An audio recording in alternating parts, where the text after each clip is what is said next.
Bonjour mes chers frères, que la grâce et la paix de notre Seigneur Jésus descendent sur chacun de vous et sur votre famille, aujourd'hui et pour toujours. Amen, je suis le pasteur Antonio Junior et je suis ici pour partager une nourriture spirituelle, quelque chose qui va édifier votre âme et votre esprit. Frères, aujourd'hui, le message est profond et en même temps simple à comprendre. Aujourd'hui, vous découvrirez la meilleure manière d'entendre la voix de Dieu. N'est-ce pas merveilleux, frères ? Nous pouvons être guidés, dirigés par le Seigneur, et je sais que beaucoup d'entre vous y pensent en ce moment. Pasteur, il est si difficile d'entendre la voix de Dieu que je ne sais même pas si je l'ai déjà entendue. Aujourd'hui, je vais vous apporter cet enseignement. Vous allez aimer. La seule chose que je te demande, c'est de t'abonner à ma chaîne. Toi qui es nouveau ici, tu n'as pas encore cliqué sur le bouton ici. Eh bien, c'est le moment. Clique ici sur le bouton « S'abonner ». Active aussi la cloche qui va apparaître à côté et sélectionne l'option « Toutes ».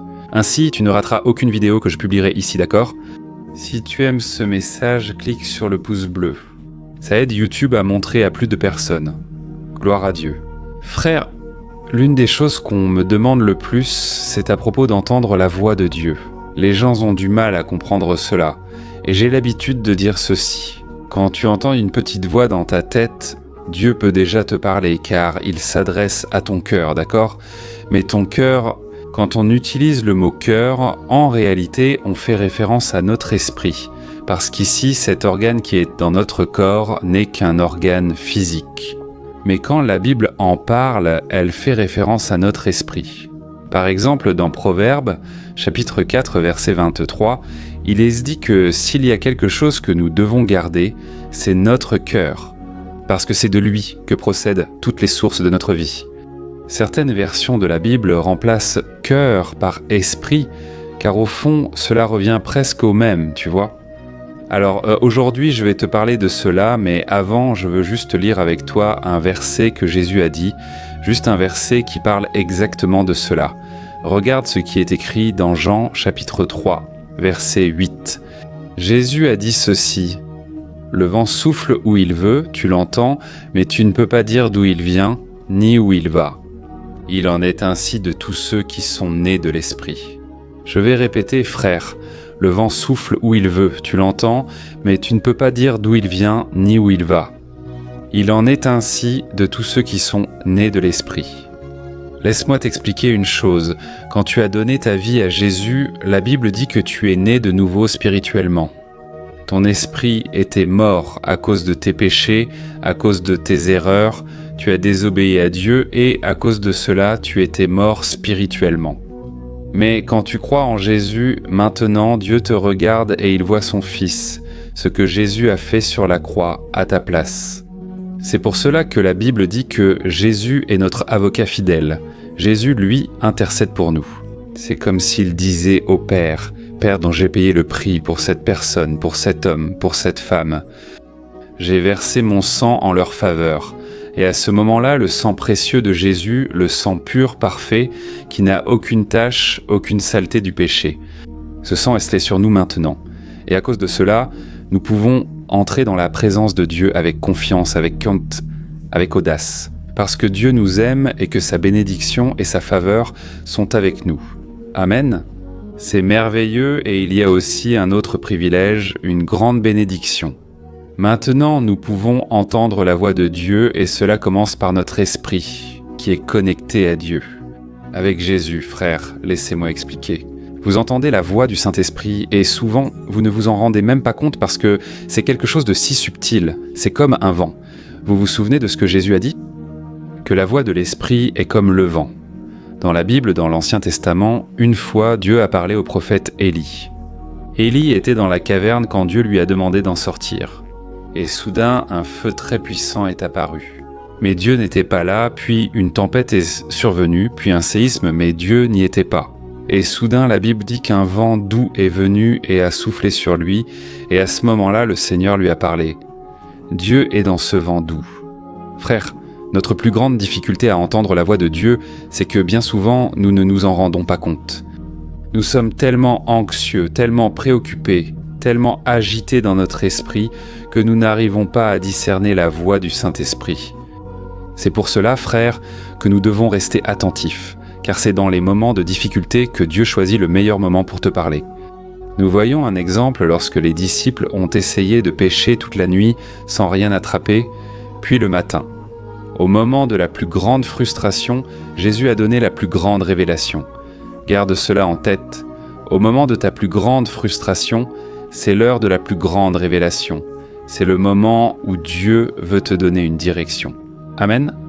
Les disciples étaient frustrés car ils n'avaient rien pris, et Jésus a donné une parole. Il a dit « Jetez les filets là où l'eau est plus profonde », et là Pierre a répliqué et il a dit « Jésus, nous avons essayé de pêcher toute la nuit et il n'y a pas de poisson ici. Mais puisque c'est vous, Seigneur, qui le dites, nous allons obéir. » Frères, ce fut une pêche merveilleuse. Ils ont attrapé tellement de poissons que les filets étaient sur le point de se déchirer. Ils ont dû appeler l'autre bateau pour aider. De même, frères, nous allons écouter la voix du Saint-Esprit au moment où notre cœur sera découragé, au moment où toutes nos ressources seront épuisées. C'est là que le Saint-Esprit, il veut accomplir une belle œuvre dans ta vie. Il veut te donner la prochaine étape, la prochaine direction. Je ne dis pas, frère, que ce sera toujours ainsi. Dieu ne parle pas sans cesse. Tu sais pourquoi ? Il veut d'abord éprouver notre foi. Il veut savoir si nous allons persévérer en regardant avec les yeux de la foi et non avec les yeux charnels. Il veut savoir si nous allons continuer à lui obéir ou non. Alors, Dieu est Père, il nous aime et il sait le moment juste pour parler. Je me souviens, frère, qu'une fois je traversais un grand désert, une lutte énorme, à tous les niveaux, dans tous les sens. Et puis il y avait un autocollant sur la vitre de ma chambre parce que c'était une maison louée. Et dans cette maison, il y avait un verset qui était écrit là, de Jérémie 29, verset 11, qui dit ceci. « C'est moi qui connais les pensées que j'ai à ton égard, dit le Seigneur. Des pensées de paix et non de malheur, pour vous donner l'avenir que vous espérez. » Frères, à ce moment-là, le Saint-Esprit m'a interrogé, sa voix a été très claire dans mon cœur. Il m'a demandé « Quelle fin veux-tu » ? Je désire pour ma vie avoir un mariage heureux, béni, je désire avoir des enfants. Je désire avoir un ministère fructueux, un ministère où beaucoup de personnes seront atteintes. Je désire aussi être prospère financièrement, je ne veux pas dépendre de mes parents. Frères, à ce moment-là, Dieu m'a parlé de ce verset. C'est moi qui connais les pensées que j'ai pour toi, pour te donner la fin que tu désires. Alors Dieu a dit, mon fils, je vais te donner ce que tu désires. Mais plus le rêve est grand, plus le prix à payer est élevé. Et j'ai accepté le défi. Frère, je n'imaginais pas ce que j'allais affronter, car j'ai traversé de nombreux déserts, de nombreuses batailles, vraiment beaucoup. Mais dans chacune d'elles, Dieu était avec moi. Dieu a forgé mon caractère, a travaillé en moi. Amen. Alors toi qui es ici maintenant, as-tu envie d'entendre la voix de Dieu ? Je vais te dire la première façon dont Dieu parle.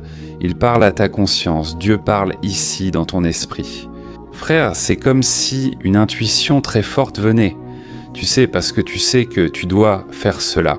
C'est la manière la plus courante dont Dieu parle à ses enfants, c'est à travers cette brise légère qui souffle dans ton esprit. Amen. C'est aussi comme ça que le diable agit. Il parle de cette manière, il souffle dans ton esprit d'une façon très subtile. Et c'est là que tu dois être connecté à Dieu, pour savoir quand c'est la voix du Saint-Esprit et quand c'est la voix du diable.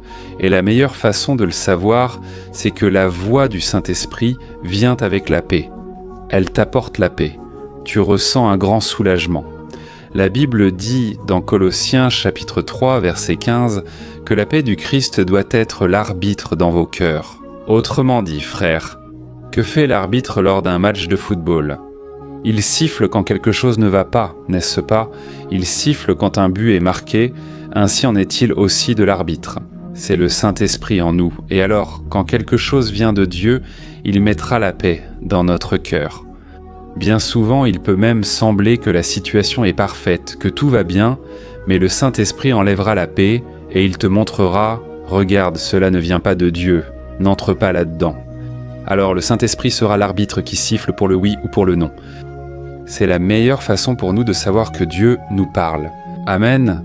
C'est comme une intuition, une conscience que quelque chose ne va pas. Il semble que tu parles avec cette personne et qu'elle paraît être quelqu'un de très bien, très correct, très honnête, mais le Saint-Esprit va te montrer. Ne fais pas affaire avec elle, ne signe aucun contrat avec cette personne. Je vous parle ici, frère, parce que je suis déjà passé par là, d'accord ? Et il y a eu des moments où des personnes m'ont fait des propositions. Et même un jeune homme n'arrêtait pas de me faire une proposition. 1-2 mois et il était sûr que j'allais signer le contrat. Frère, même la proposition était comme ça, très tentante, très bonne, mais le Saint-Esprit me parlait au plus profond de moi, vous savez. Ne conclus pas l'affaire avec lui. Frère, j'ai décidé de dire non, j'ai refusé ce contrat. Au moment où je lui ai dit que je ne voulais pas, il s'est révélé et il a commencé à dire des paroles dures contre moi. Il s'est fâché contre moi parce qu'il avait passé beaucoup de temps à m'offrir quelque chose. Je n'étais pas responsable, frère. Je devais juste obéir à la voix du Saint-Esprit. Quelques mois se sont écoulés, je crois environ 6 mois. Et j'ai parlé avec l'ancien associé de ce jeune homme et il m'a dit « Écoute, ton sein est fort. » C'est comme ça qu'il l'a exprimé, tu vois. Il a dit « Écoute, Dieu t'a protégé, tu n'imagines pas dans quel pétrin tu allais te mettre. » Je lui ai dit « Mon frère, mon sein, c'est Jésus-Christ et Jésus ne faillit jamais. » Il m'a clairement montré que je ne devais pas signer le contrat avec lui. Ce jeune homme a été surpris et j'ai même pu lui parler de Dieu, tu sais. Alors, frère, ce que je veux vous dire, c'est que le Saint-Esprit est plus proche de nous qu'on ne l'imagine. Si tu as donné ta vie à Jésus, le Saint-Esprit est en toi. Il n'est pas un objet de décoration, il n'est pas un joli vase. En parlant de vase, j'ai un vase ici, un vase en cuivre. Ce n'est pas un joli vase que tu laisses sur l'étagère, non. Le Saint-Esprit veut agir dans ta vie. Amen. Je ne parle pas ici de religion, je parle seulement de la parole de Dieu, de l'enseignement de Jésus, et Jésus lui-même l'a dit. Regarde, tu entends le vent, mais tu ne peux pas dire d'où il vient, ni où il va. Il en est de même pour tous ceux qui sont guidés par le Saint-Esprit. Alléluia.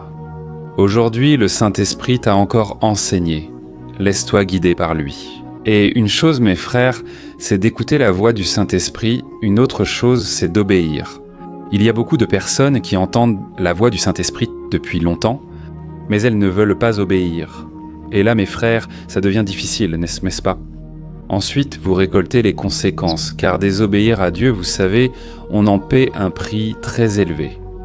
Et alors, Dieu qui nous aime tant, vient nous discipliner, et la discipline du Seigneur est souvent lourde. C'est dur mais bénéfique. Dieu nous aime, il veut que nous obéissions par amour, pas par obligation, pas parce que le pasteur l'a ordonné, mais simplement par amour pour lui. Amen, gloire à Dieu. Si tu as été touché par cette parole, je te demande d'écrire ici maintenant, dans les commentaires. Dieu vient de me parler.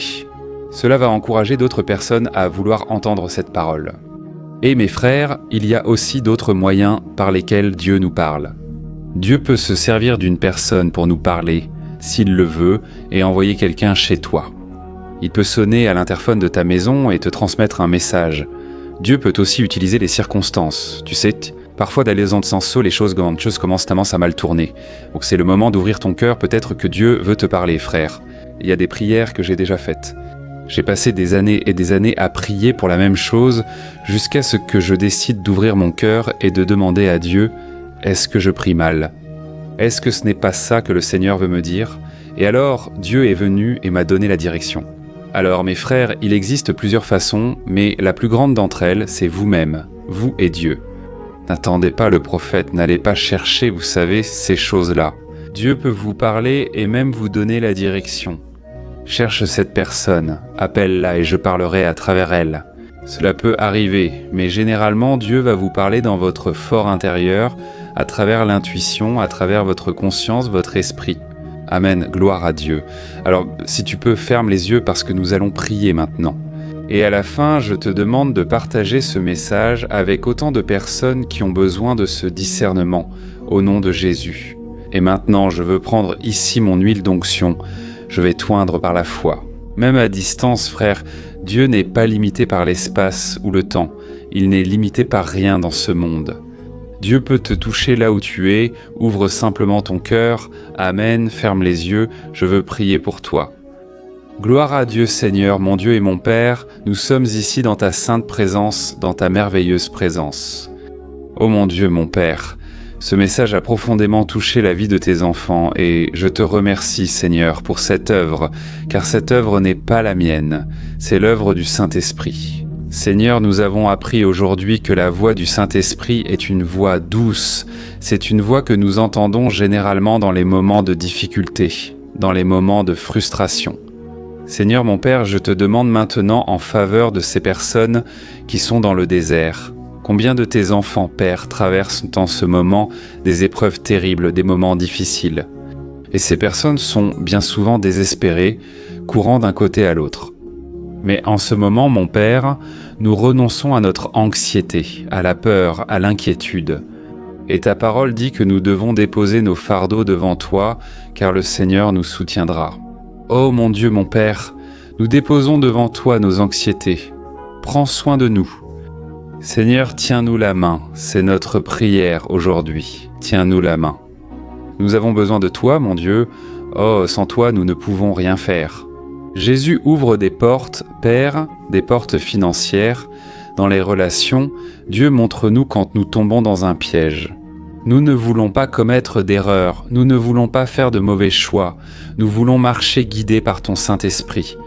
Et en ce moment, mon Père, j'étends les mains vers tes enfants et je te demande d'oindre chacun d'eux.